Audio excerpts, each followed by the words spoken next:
Hello students, I am Dr. Manisha Mathur.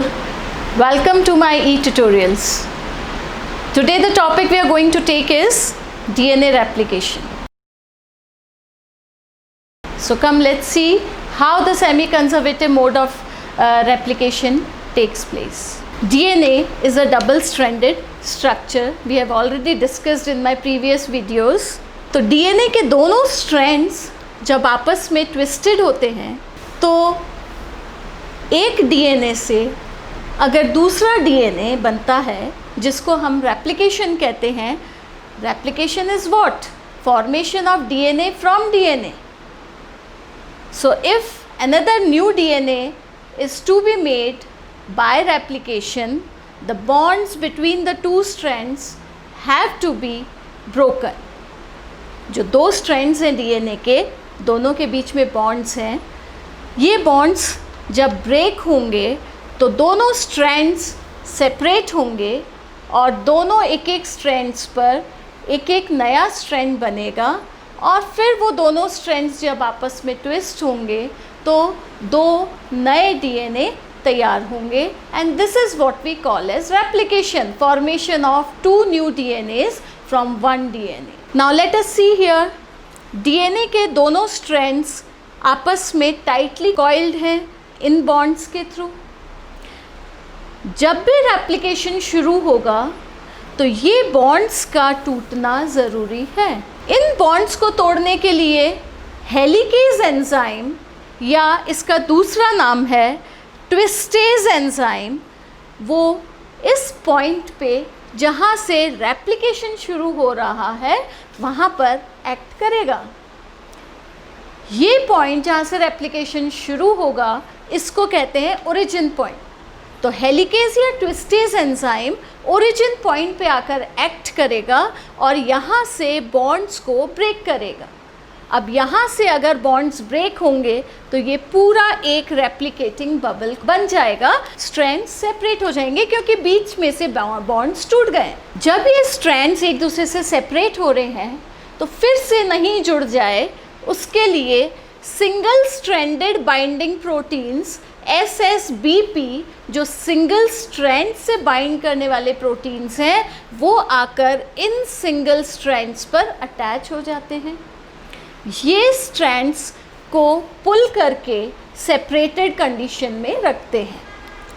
धीरे धीरे ये DNA के बॉन्ड्स ब्रेक होते हैं और DNA के दोनों स्ट्रक्चर्स, दोनों स्ट्रैंड्स एक दूसरे से सेपरेट होते जाते हैं. आपने देखा होगा जब हम दो थ्रेड्स को ओपन करते हैं तो धीरे धीरे वो जब सेपरेट होते हैं तो थोड़ी दूर वो खुलते हैं और नीचे से फिर स्ट्रेन या बल आने लग जाता है. तो सिमिलरली यहाँ पर भी सेम कंडीशन है. जब DNA के दोनों स्ट्रैंड सेपरेट होते हैं तो नीचे से उसमें थोड़ा सा स्ट्रेन आ जाता है और इस स्ट्रेन को रिमूव करने का काम होता है अनदर एंजाइम का which is called as topoisomerase. Topoisomerase क्या करता है, जहाँ पर स्ट्रेन होता है वहाँ पर DNA को कट करता है, स्ट्रेन को रिमूव करता है और लाइगेज एंजाइम फिर से उसको सील कर देता है और स्ट्रेन रिमूव हो जाता है. DNA के दोनों स्ट्रैंड सेपरेट हो जाते हैं लेकिन एक वाई शेप का फोक बन जाता है जिसको हम रेप्लिकेशन फोक कहते हैं. जैसा कि अभी हमने डिस्कस किया, ये सेमी कंजर्वेटिव रेप्लिकेशन होता है.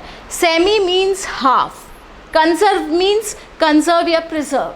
यानी जब भी कोई नया DNA बनेगा तो एक स्ट्रैंड तो ओल्ड वाला पेरेंट स्ट्रैंड रहेगा, ये और ये एक एक पेरेंट स्ट्रैंड है जो आपस में सेपरेट हो गए थे और इन पर एक नया स्ट्रैंड और बनेगा. यानी जब एक नया DNA तैयार होगा तो उसमें हाफ ओल्ड और हाफ न्यू रहेगा, इसलिए हम उसको सेमी कंजर्वेटिव रेप्लिकेशन कहते हैं.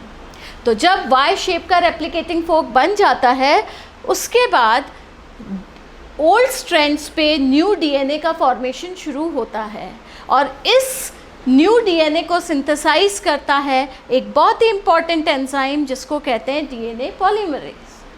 अब DNA पॉलीमरेज नया स्ट्रैंड DNA का बनाना शुरू करता है लेकिन डीएनए बनना शुरू डीएनए पॉलीमरेज नहीं कर पाता है।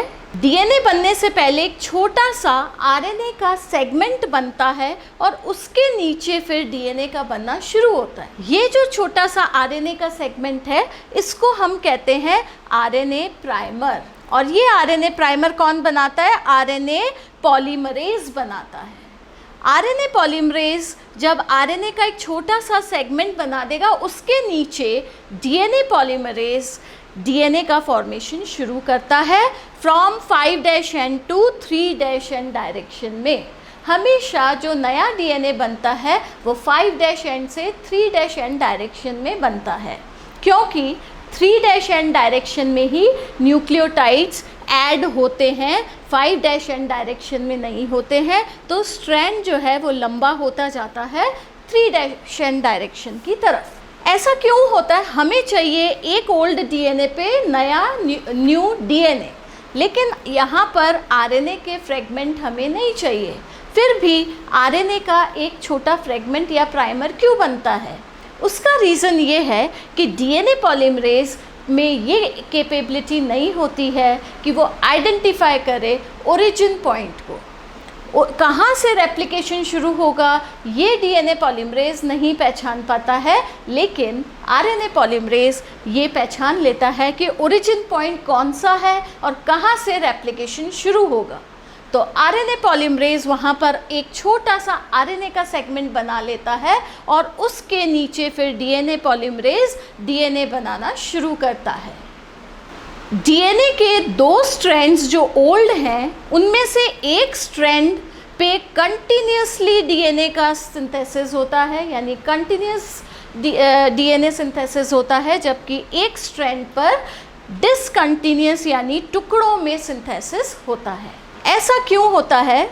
जो टुकड़ों में सिंथेसिस होते हैं डीएनए के, वो डीएनए के टुकड़ों को हम लोग कहते हैं Okazaki fragments. The small pieces of DNA are called as Okazaki pieces. The old parent DNA, इसके ऊपर continuous synthesis हो रहा है, that is called as leading strand, while the old strand of DNA जिसके ऊपर टुकड़ों में सिंथेसिस या डिसकंटिन्यूस डीएनए सिंथेसिस हो रहा है, उस स्ट्रैंड को हम लैगिंग स्ट्रैंड कहते हैं। तो डीएनए रेप्लिकेशन में 6 मेन एंजाइम हैं जो कि काम में आते हैं। सबसे पहले ओरिजिन पॉइंट पे हेलिकेज एंजाइम काम करता है, जो हेलिक्स को खोलता है। सेकेंड एंजाइम है टोपोआइसोमरेज, जो निक लगाकर बल या स्ट्रेन को रिमूव करता है। थर्ड है आरएनए पॉलीमरेज, जो कि आरएनए का फ्रेगमेंट बनाता है। फिर डीएनए पॉलीमरेज, जो कि डीएनए को सिंथेसाइज करता है। फिर एक एंजाइम और है, जब डीएनए सिंथेसाइज हो जाता है तो आरएनए के फ्रेगमेंट्स को तोड़ देता है, वो है आरएनए प्राइमेज। वो आरएनए फ्रेगमेंट्स को तोड़ के और फिर डीएनए पॉलीमरेज उसकी जगह पर दूसरे डीएनए के टुकड़े नए बना देता है, ताकि केवल डीएनए के फ्रेगमेंट्स रह जाते हैं। तो आरएनए प्राइमेज एंजाइम डीएनए के ओकाज़ाकी फ्रेगमेंट्स बनने के बाद आरएनए के पीसेस को हाइड्रोलाइज कर देता है, और लास्ट में जो छोटे छोटे फ्रेगमेंट्स हैं डीएनए के, उनको जोड़ के एक कंटिन्यूस स्ट्रैंड सिंथेसाइज करता है लाइगेज एंजाइम। तो ये 6 एंजाइम्स हैं जो डीएनए के रेप्लिकेशन में काम आते हैं। तो अभी जो हमने 6 एंजाइम्स का फंक्शन डिस्कस किया, यहाँ पर हम उसको इस डायग्राम में फिर से देखते हैं कि ये है रेप्लिकेशन फोर्क, ये है ओल्ड पेरेंट डीएनए, ये है न्यू पेरेंट डीएनए जो कि पीसेस में या फ्रैगमेंट्स में बना है।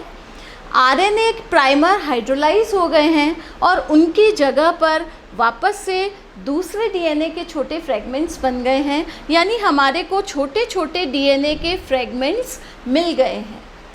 लाइगेज एंजाइम इन फ्रैगमेंट्स को आपस में जोड़ के एक कंटिन्यूस स्ट्रैंड बना रहा है। तो सबसे पहले first step is RNA polymerase will make RNA primer on 5' end of new strand. Second step है डीएनए पॉलीमरेज आरएनए प्राइमर के नीचे एक कंटिन्यूस डीएनए का सिंथेसिस करेगा। थर्ड स्टेप है आरएनए प्राइमेज अब इन आरएनए प्राइमर्स को हाइड्रोलाइज कर देगा, तोड़ देगा। डीएनए पॉलीमरेज अब उन आरएनए की जगह पर छोटे छोटे और डीएनए फ्रेगमेंट्स बना लेगा और फाइनली लाइगेज बीच में फॉस्फोडाइस्टर बॉन्ड से सारे डीएनए के फ्रेगमेंट्स को जोड़कर एक कंटिन्यूस स्ट्रैंड बना लेता है और इस तरह से एक एक ओल्ड स्ट्रैंड पर एक एक नया स्ट्रैंड बन गया। ये फिर से आपस में ट्विस्ट होकर दो डॉटर डीएनए बन जाते हैं और इस तरह से रेप्लिकेशन पूरा हो जाता है। एक डीएनए से दो डीएनए बन जाते हैं या दो स्ट्रैंड ओल्ड डीएनए से चार स्ट्रैंड नए बन जाते हैं and this is what we call as replication और semi conservative mode of replication. I hope students आप सबको रेप्लिकेशन का प्रोसेस अच्छे से समझ आया होगा। Thank you.